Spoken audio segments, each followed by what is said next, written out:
नमस्कार दोस्तों, स्वागत है आपका न्यू डिस्कशन में। आइए डिस्कस करते हैं आज का करंट अफेयर्स। बैगनी क्रांति, जिसे लेवेंडर की खेती को बैगनी क्रांति के रूप में जानते हैं, हाल ही में CSIR यानी council of scientific industrial and research के द्वारा झांकी पर फोकस किया गया है। जम्मू कश्मीर की झांकी फोकस किया गया है और उसमें खास करके जो बैगनी क्रांति है उस पर भी प्रकाश डाला गया है। बैगनी क्रांति जो लेवेंडर्स की खेती की जाती है जम्मू कश्मीर में, उसे बैगनी क्रांति के नाम से जानते हैं।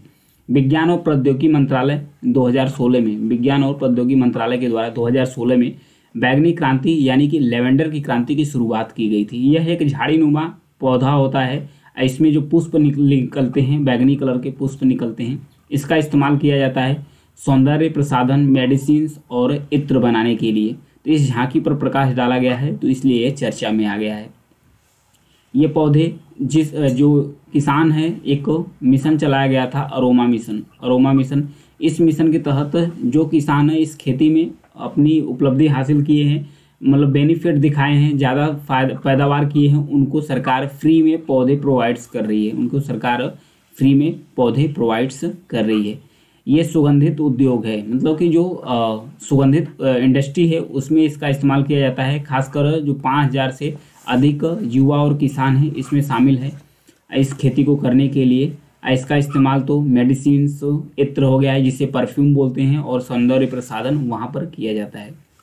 भारत और फ्रांसीसी संबंध के बारे में दिया। हाल ही में भारत का जो 75वां गणतंत्रता दिवस मनाया गया था, वहाँ पर चीफ गेस्ट के रूप में फ्रांस के राष्ट्रपति इमैनुअल मैक्रोन्स आए थे चीफ गेस्ट के रूप में। तो उनका स्वागत किया गया था भारत के राष्ट्रपति के द्वारा, उनका राष्ट्रपति भवन में स्वागत किया गया था। तो आइए भारत और फ्रांस के बीच संबंध के बारे में देखते हैं। भारत और फ्रांस हिंद प्रशांत क्षेत्र में एक लंबे समय से रणनीतिक साझेदार रहे हैं। दोनों देशों के बीच जो राजनयिक संबंध है 1939 में बने थे, लेकिन दोनों रणनीतिक स्तर पर दोनों के बीच में जो संबंध बेहतर हुए हैं 1998 में हुए थे। और जानते हैं रक्षा क्षेत्र में देखते हैं क्या क्या है उपलब्धि। भारत के प्रमुख एक भागीदार है रक्षा क्षेत्र और तकनीकी के क्षेत्र में फ्रांस। भारत और फ्रांस तीसरे देशों के लाभ सहित जो एडवांस रक्षा प्रौद्योगिकी है उसके सहविकास के लिए एक दूसरे का सहयोग करते हैं। उसके साथ साथ फ्रांसीसी की मदद से, यानी कि फ्रांस की मदद से भारत में 6 स्कॉर्पियन श्रेणी की पनडुब्बी बन रही है, जिसका साझेदारी भारत और फ्रांस के बीच में 2005 से ही किया जा रहा है। उसके साथ साथ 36 जो राफेल विमान है उसकी डील फ्रांस से भारत की हुई थी। उसके साथ 2021-22 में भारत और इसके बीच जो व्यापार है फ्रांस के बीच 12 बिलियन अमेरिकी डॉलर तक पहुंच गया है। फ्रांस भारत का 11वां सबसे बड़ा विदेशी निवेशक भी है। तो ये था दोनों के बीच में रिलेशन के बारे में।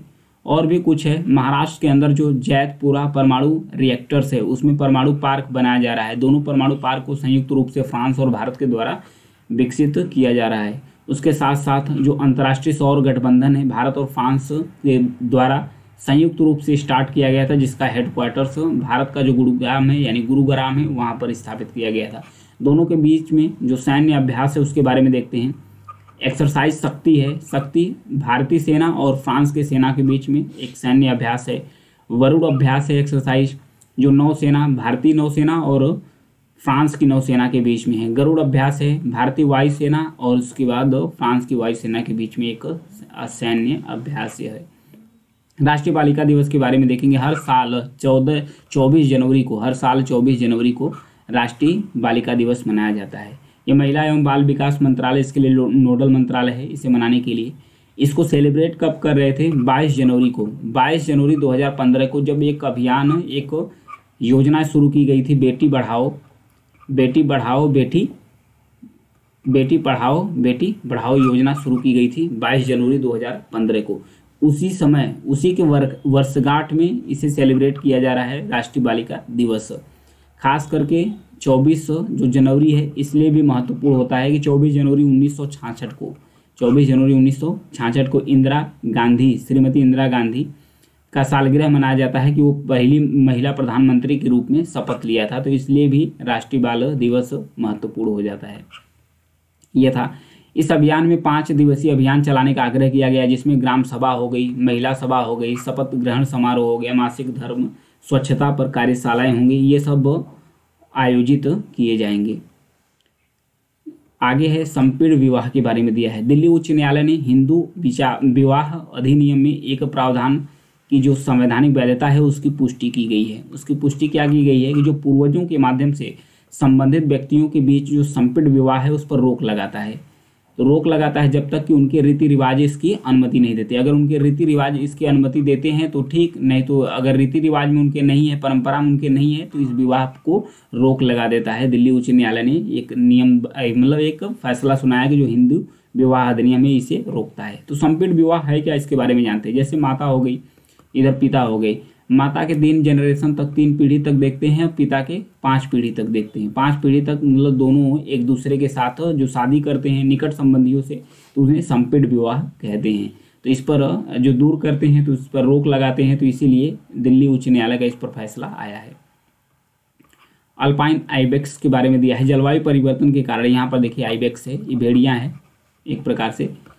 जलवायु परिवर्तन के कारण इन्हीं पर संकट आ गया है, इन पर संकट आ गया है क्योंकि यह जो दैनिक रूप से मतलब जो दिन में ये अपने चारा के लिए बाहर निकलते थे, तो ज़्यादा धूप की वजह से ये अब रात में निकलना शुरू कर दिए हैं। तो इनके जो उत्पादन है इस पर भी क्षमता, इसकी जो क्षमता है उस पर भी असर पड़ा है। जो इसके नर होते हैं इनके सींग घुमावदार सींग होते हैं, जैसा कि देख सकते हैं घुमावदार सींग होते हैं। फिर यह रूस, भारत, उत्तरी अफ्रीका और पूर्वी अफ्रीका में मिलते हैं। तो आइबेक्स है ये, अल्पाइन आइबेक्स। आगे है समाचारों में रहा सैन्य अभ्यास के बारे में दिया है। जैसे कि ऑपरेशन सर्वशक्ति के बारे में दिया है। इसका उद्देश्य है जम्मू कश्मीर में जो आतंकवादी गतिविधियां हैं उसको पाकिस्तान जो बढ़ावा दे रहा है उसको कंट्रोल करने के लिए जो पीर पंजाल है, पीर पंजाल के एक सिरे से दूसरे सिरे तक जो आतंकवादी गतिविधियां हैं उसको कंट्रोल करने के लिए ऑपरेशन सर्वशक्ति स्टार्ट किया गया था। इसके पहले 2003 से 2017-18 तक, 2017-18 के बीच में एक ऑपरेशन चलाया गया था सर्प विनाश। एक ऑपरेशन चला था सर्प विनाश। इसका काम क्या था कि जो बॉर्डर पार से जो भी आतंकवादी घुसपैठ हो रही थी उसको यानी रोकने के लिए स्टार्ट किया गया था।